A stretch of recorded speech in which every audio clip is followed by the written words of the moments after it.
Do not be afraid, Zechariah. Yeah, that's easy to say, isn't it? Zechariah was in the temple, and you might think, oh, well, no big deal, right? Well, remember how the temple was laid out. There were courtyards outside the building, and that's where the people got to go. And then inside, that's where the action happened. And generally speaking, you didn't see that. Unless you were a priest or a Levite, you weren't involved inside at all. And in fact, there were so many priests by this time that they had to take turns. What we're told is that Zechariah was in the division of Abijah. See, when Aaron was made high priest back in Moses' time, 1,500 years before this, there was just Aaron. And then there were his sons, and each time the high priest died, his eldest son took the place. But you see, as the years went on, they had children. And those children had children. And they didn't have children like we do today, 1 or 2 kids. They had plenty of children. And so by the time this happens, 1,500 years later, there are lots of priests. Now, I don't know. I grew up in Miami. And it seemed like most of my friends were either Lutheran or Jewish. In fact, at that time, there were more Jewish people in Miami Beach than there were in Tel Aviv, Israel. Okay? One of my buddies was named Andy Cohen. Cohen, C-O-H-E-N. I didn't know until I learned Hebrew that Cohen is Hebrew for priest. So that means that Andy, probably his ancestors, came out of the priestly tribe. And there are lots of Cohens. You may not have as many Jewish friends as I had as a kid, but running into one named Cohen is not all that uncommon. So Zechariah was one of many, many, many priests. He wasn't the high priest, but they took turns coming to Jerusalem to serve. And then the most marvelous thing happened. Among the priests of his division, when they cast the lots, Zechariah got his turn to come into the altar of incense to offer the incense, the daily prayers of the people. That incense going up was a symbol to them of God hearing their prayers as they went up to him. Now, Zechariah and his wife Elizabeth, who was also of the priestly tribe, were wonderful people. You would want them for your neighbors. They were righteous. They walked blamelessly in all the commandments and statutes of the Lord, but they had no child. Now, you have to understand that in those days, to be childless was to be considered probably cursed. That God saw something bad about you, and so you couldn't have a child.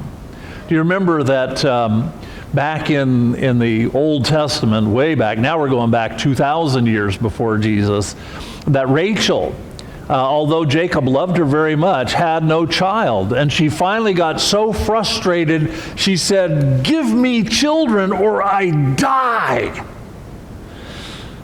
Of course, Jacob said, honey, God's the one who gives children. I'm not God. But eventually God did bless her with a child. So this feeling that you were cursed, the term barren, which would be so politically incorrect today, this was weighing heavily on this couple. People, even though they saw that they were always doing the right thing, they had to be thinking, yeah, but there's some secret sin there. Well, now they are both advanced in years. They're so advanced in years, although the Bible doesn't tell us exactly how advanced, that I'm guessing they were like 62 years old. Because I'm 62 years old and I feel advanced in years. So there's no chance that Elizabeth is going to have a child. Well, so Zechariah gets the opportunity. He goes into the temple. He offers up the sacrifice there on the altar of incense, and an angel shows up. Wow. Wow. Just like every time an angel shows up in the Bible, Zechariah is terrified. He's petrified. He is beside himself. He's probably face down on the floor. And the angel has to say to him, as always the angel has to say. I think there was something like this in angel school, you know. If you were one of the angels that God was going to actually send down into the world in some visible form, you probably had to take at least an online class where you would find out about these human creatures, and God would have to say, now they do have feet, but when you show up, they won't stay on them. They will face plant. And you're going to have to start off by reassuring them that they're not dead and they're not dying, that although you are an angel, that it's okay. And so repeat after me, do not be afraid. And the angels would say, do not be afraid. And okay, now you can have your certificate. You can go down and deal with the humans. So the angel says, do not be afraid, Zechariah, for your prayer has been heard. Okay, that part sounds good. And your wife Elizabeth will bear you a son.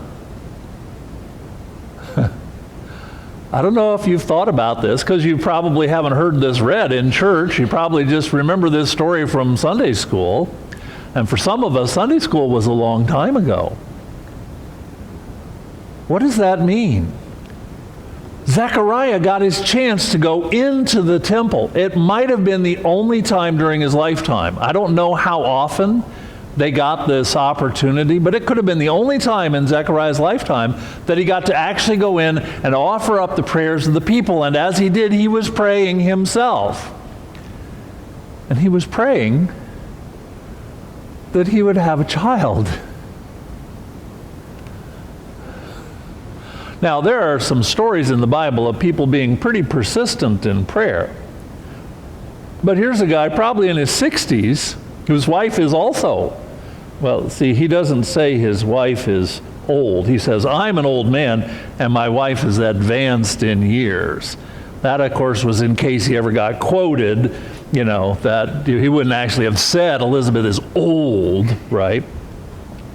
But he's praying for a son. Now, my guess is that Zechariah, for 40 some odd years, maybe 50 years, has been praying for a son. And he's still doing it, long after there's any hope that it could ever happen. Now, I know Lisa and I have prayed as long as 6 years for something to happen, okay? When we bought our first house, we bought it out in the woods in Florida. I had one church here and another church here. They were 40 miles apart. Then they were 45 miles apart. Then they were 50 miles apart because we built the first building that belonged to the church in one 5 miles north, and then we relocated the other one 5 miles south. So they were 50 miles apart. And in between was pretty well just the woods. I thought we lived in the country, but I found out differently. Our neighbor Bessie Lee one time gave us some pork sausage. And I said, well, she said they had slaughtered a pig. And I said, Bessie Lee, y'all don't keep a pig. She said, no, my sister that lives in the country keeps the pig for us. I said, Bessie Lee, I thought we lived in the country. She said, no, we live in the woods. So we were out in the woods there. And what we didn't realize when we bought the house was that houses in the woods in that part of Florida where we literally had to go into the little town of Otter Creek 2 miles away to get our mail from the post office because there was no mail delivery. This is true, and I think it's still true there today. Well, houses didn't sell very often there. Even if you had a nice house, maybe one house a year sold in that area. So when we went to sell the house, it was 6 years. Every night saying, Lord, please sell our house. In fact, I won't go into the details of this story, but when we actually thought the house was sold, we bought another one. And then when we thought that one was sold, we bought another one. So eventually it was, Lord, please sell our 3 houses. 6 years. Now, I thought that was pretty much persistence in prayer. But I think that Zechariah has been praying towards 50 years for a son. And he's still praying after it's possible, after there's any way this could happen. And the angel says, you'll have a son. You'll call his name John. And then he makes prophecies about John. And the prophecies about John tell us that John is going to prepare the way for the Lord. You see, the chances are good that as Zechariah was praying for a son for himself, he was also praying, like every Jewish parent, that perhaps that son might be the promised Messiah. The one that God was sending to save the children of Israel and to save the whole world. And as he listens, Zechariah is hearing all of this language that sounds pretty messianic, but not quite. And as he's listening, he's realizing that this promised son is going to prepare the way for the Messiah. We'll talk later in our series about John when he actually shows up on the scene and how God used him to prepare the hearts of the people to receive his Messiah. And then we find out something about faithful, righteous Zechariah. He doesn't actually believe that God is listening to his prayers. Even though he sees the incense, the smoke from the incense go up on the altar there, he doesn't believe this.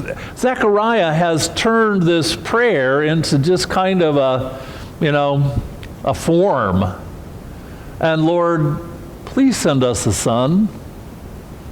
Now you say that 365 times a year for 50 years or so, and how many times have you said this? Zechariah has asked for a son going on towards 20,000 times, and God has never said yes. So when the angel says you are going to have a son, Zechariah says,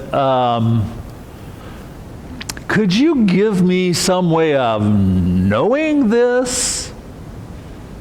Because I'm an old man and my wife is advanced in years.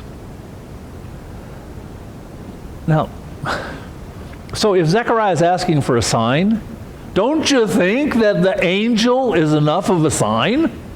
I mean, if an angel shows up while I'm praying in church and tells me something, that should be enough of a sign. But Zechariah has this idea in his head that it's just not going to happen. And I wonder how many of our prayers are like Zechariah's prayer. We just don't think God will say yes.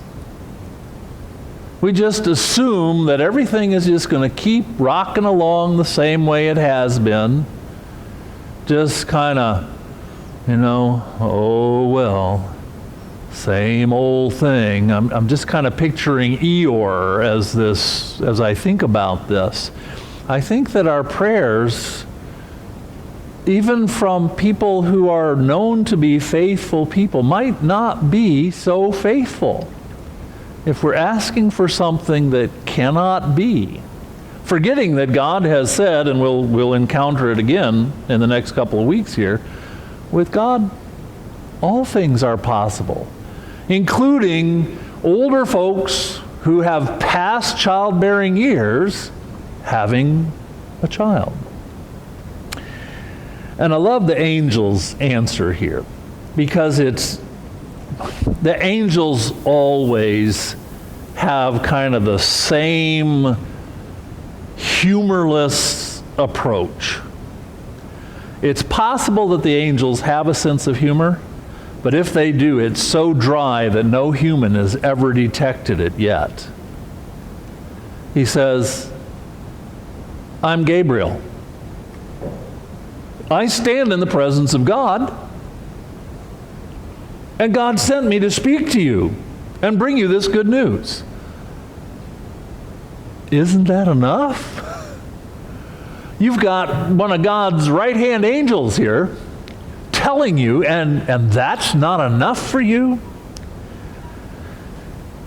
And so Gabriel punishes Zechariah. Now, I'm saying punishes, and I'm putting air quotes there, because this punishment, like many punishments, actually turns out very much for Zechariah's good. He says, behold, you will be silent and unable to speak until the day that these things take place, because you did not believe my words, which will be fulfilled in their time. Now, did you detect any humor in there at all? Not a bit. Not a bit. But I want you to think about this punishment that's given to him. He's going to be silent. What if that hadn't happened? Can you imagine Zechariah, when the angel goes back to heaven, running out of the temple and saying, guess what, I saw an angel and he said, me and my wife, we're going to have a boy. People would have said, yeah, right. Oh, the incense in there wasn't the only thing that was smoking. God protected Zechariah from himself. Imagine him going home to Elizabeth and saying, honey, guess what? You know? Yeah, sure, Zechariah. No, but the opposite thing happens instead. When Zechariah comes out, and he's been in there quite long, and he can't talk. And he's making signs with his hands, and he's trying to communicate, then the people see the authenticity of this vision. They know that Zechariah has seen a vision. And so they comfort him, and they send him home at the end of his time of service. And guess what? Elizabeth becomes pregnant. And Elizabeth, faithful Elizabeth, does what? She stays in seclusion for 5 months. Because Elizabeth isn't really sure she believes this either. Whatever Zechariah was able to communicate to her, and by the way, if, like most women, Elizabeth had not been taught to read, he couldn't even write her notes. That's most likely, considering the time. When Elizabeth realizes she's pregnant, she waits for something. We'll talk about what that is coming up. Elizabeth waits for the baby to move in her womb. There's the possibility that Elizabeth has borne many children, but not quite. That there have been many miscarriages or even stillbirths. And so Elizabeth also, it's too good to be true. So these two righteous, holy people who pray to God constantly, when God finally says yes, it's just too much for them. As though the God that they worshiped isn't able to make and keep promises. As though the God of Israel had never done anything really spectacular and amazing before, like rescue his people from Egypt, or give a child to a 90-year-old woman with a 100-year-old husband, Abraham and Sarah, or actually, other older couples that were also given children, announced by angels. They just can't quite grasp it. And when I'm saying this to you, I'm not saying that you should say, boy, that dumb Zechariah and Elizabeth. What I'm saying is that we should recognize that even the brightest and best and the most faithful and righteous really are astounded when God does the kinds of things that only God can do.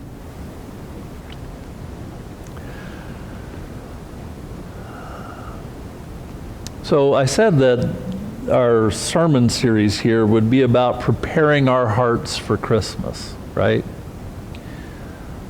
Well, this is maybe step one.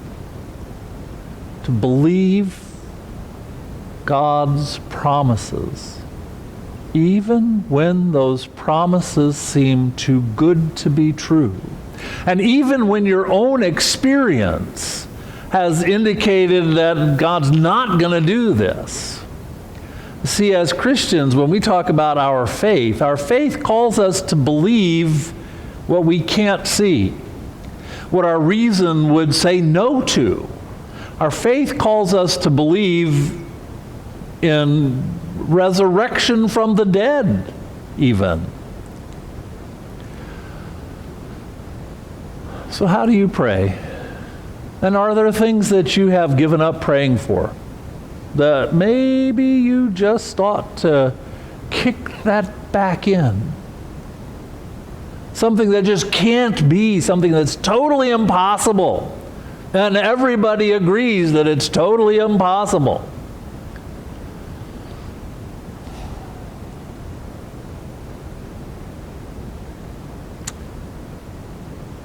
What if one day the word to you is, your prayer has been heard? What that's talking about is the God who listens to our prayers. And by the way, I'm not sure that Zechariah kept praying for this. Zechariah might have quit praying when Elizabeth went through menopause. He might have quit praying. That doesn't change everything that I'm saying. God listened to his prayers and answered his prayers, whether Zechariah was faithful in his prayers or not. God listened and God answered in his own good time.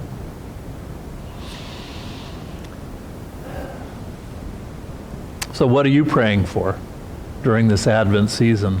What impossible thing are you praying for, or what impossible thing have you given up praying for? Either one.